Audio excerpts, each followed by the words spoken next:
Every night, without fully understanding why, we surrender to sleep. But what if this daily habit isn't just biological? What if sleep is the gateway to something far greater? Something spiritual? Ancient cultures believed sleep wasn't a pause in consciousness. It was a return, a homecoming to realms more real than the waking world. And here's where it gets strange. Across civilizations, from Egypt to Tibet to the Amazon, shamans and sages claimed that during sleep, the soul detaches. Not in fantasy, literally. Not only that, they mapped the landscapes it travels. Temples weren't just places of worship. Some were constructed as dream chambers, designed to harness lunar energy, amplify pineal activation, and induce controlled departure of the soul. Modern science calls it REM, or theta state. But they don't ask what's really happening in those frequencies. Why does deep sleep unlock prophetic dreams? Why do so many report near-death experiences that begin exactly like falling asleep? There are patterns, recurring, symbolic, almost intelligent. And here's a deeper question. What if your soul is more active during sleep than it is during the day? Some traditions say it's only when your body shuts down that your soul comes alive. That's not metaphor. That's instruction. Let that sink in. And if that thought stirred something in you, maybe you're remembering something you once knew. Drop your thoughts below. If you've ever felt like your dreams carried more truth than your days, you're not alone. Have you ever noticed how some dreams feel more vivid than life?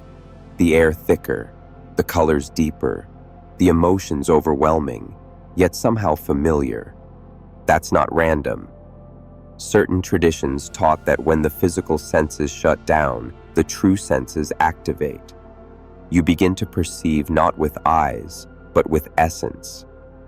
This is why many ancient texts referred to sleep as the little death.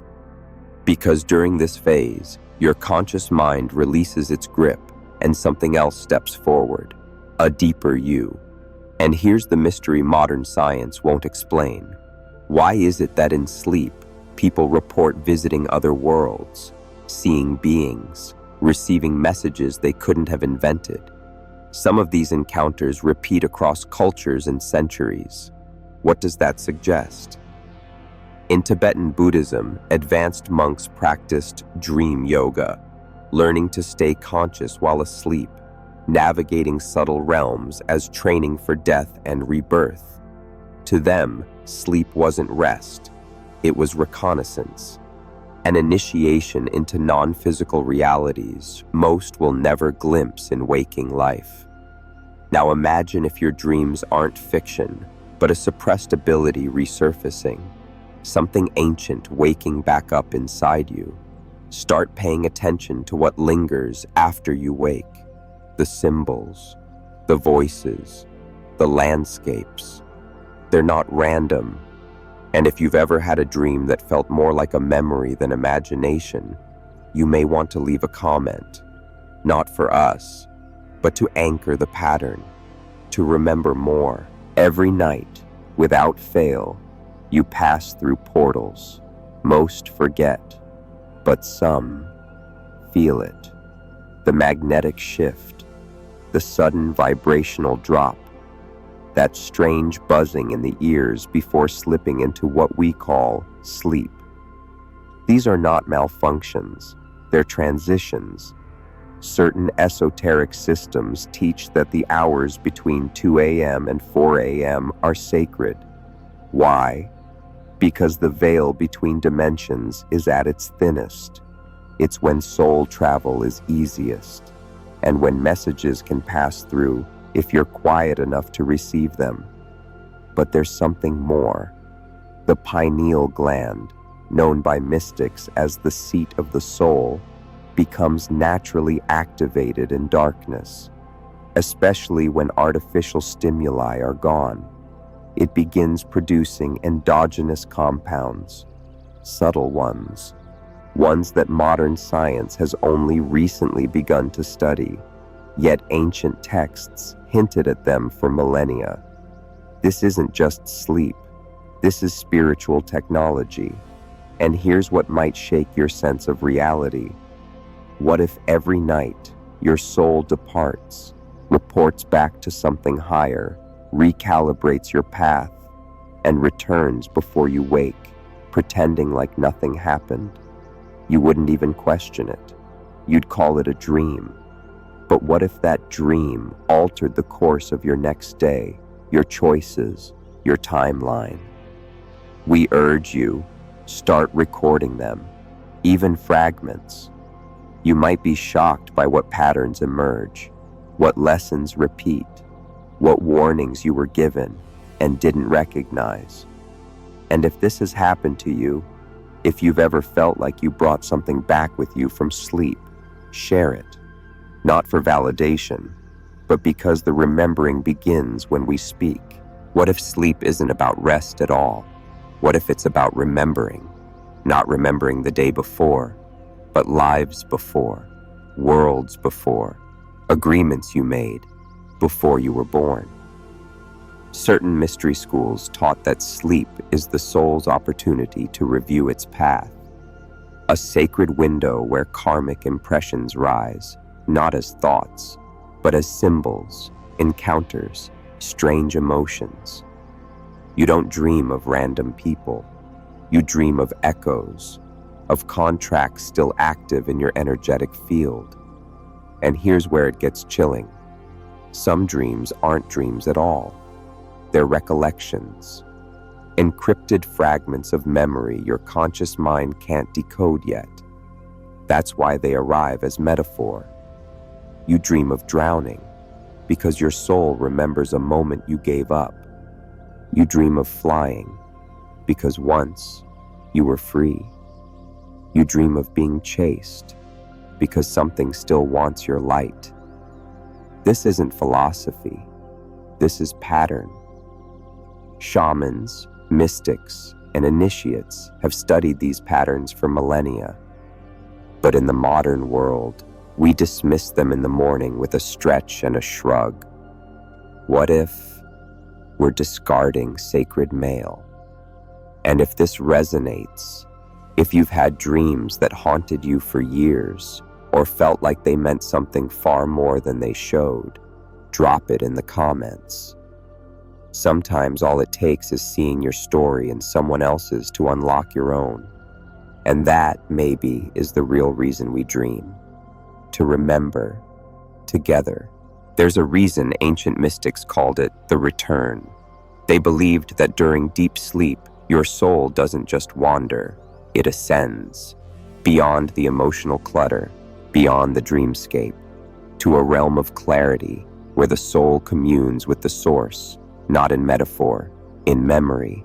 They described it as a radiant field, timeless, formless, yet more real than anything here. And here's the twist. You've likely been there. You just don't remember, because your mind wasn't invited. This isn't punishment. It's protection. The mind would analyze, judge, collapse the experience into logic. But the soul, it receives, integrates, updates its trajectory. These downloads arrive in strange ways. You wake up with a sense of peace you can't explain, an idea that solves a problem you never consciously understood, a feeling that something's shifted, though nothing's visibly changed. That's the code at work. In certain tribes, elders taught children to ask questions before sleeping, not to themselves, but to the sky, because they believed answers come while the soul is away, not metaphorically, literally. Maybe you felt that too, that quiet moment after waking when the world seems clearer, but the reason is just out of reach. Don't brush it off. Write it down. Let it breathe on the page. And if it meant something to you, something you can't quite name, leave a few words in the comments. Sometimes truth hides best in the unsaid. Have you ever had a dream so precise, so vivid, it felt like a warning, as if something or someone was trying to reach you? You woke up breathless, not from fear, but from knowing that what you just experienced wasn't fiction. That was a message. Mystics across centuries believe that sleep is the soul's briefing room, a space where higher intelligences whisper truths too loud for waking life, too disruptive, too transformative. So they're sent in symbols, but not just any symbols, ones calibrated to your consciousness, tailored to your fears, your patterns, your path. You don't dream of crashing because you watched a movie. You dream of crashing because you're on the verge of a decision, and your soul is waving a red flag. You don't dream of losing teeth because it's random. You dream it when power is slipping from your voice. The universe is subtle, and sleep is its chosen medium. Here's a thought. What if some of your most powerful spiritual teachers never appeared in daylight? What if your deepest growth happens while your body is still? That's not weakness. That's precision. So if something keeps appearing in your dreams, someone, someplace, a repeated feeling, don't ignore it. Note it, track it, trust it. And if you've received a dream that spoke louder than life, comment it below. You might just help someone interpret their own. Imagine this.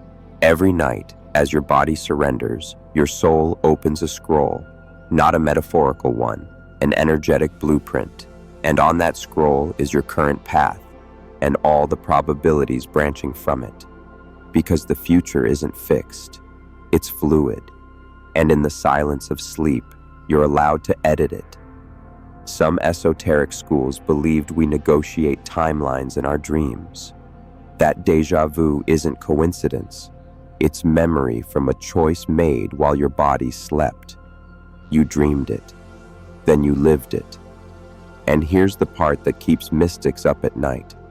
Most people aren't dreaming. They're programming, looping emotions, lingering traumas, unconscious beliefs.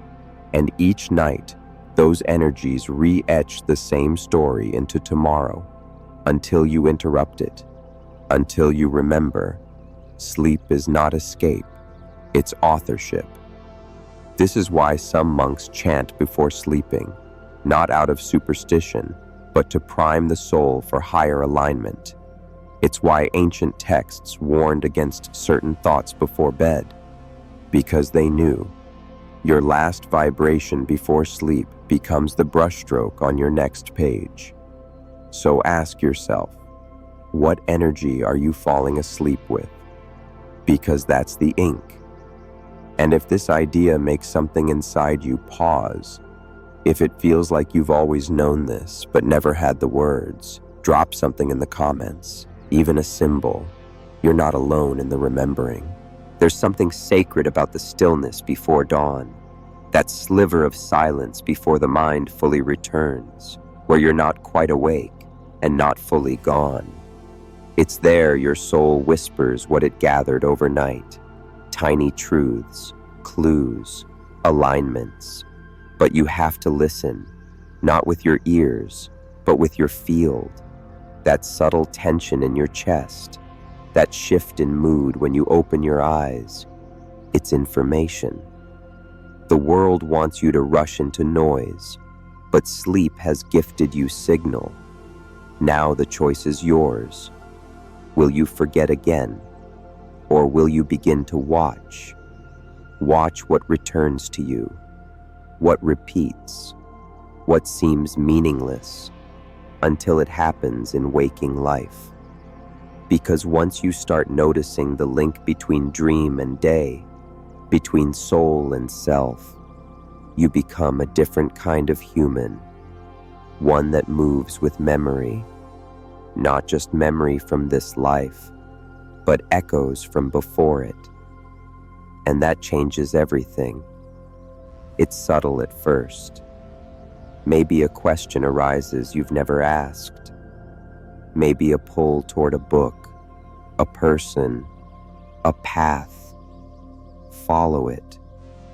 That's your soul whispering. You're getting warmer. So if something within you is stirring right now, if you feel like sleep might hold more than rest, say something below. Even one word. Sometimes it's not what we remember, it's what we dare to name. And hey, if you want more journeys like this one, you know what to do. We'll be waiting on the other side of your next sleep.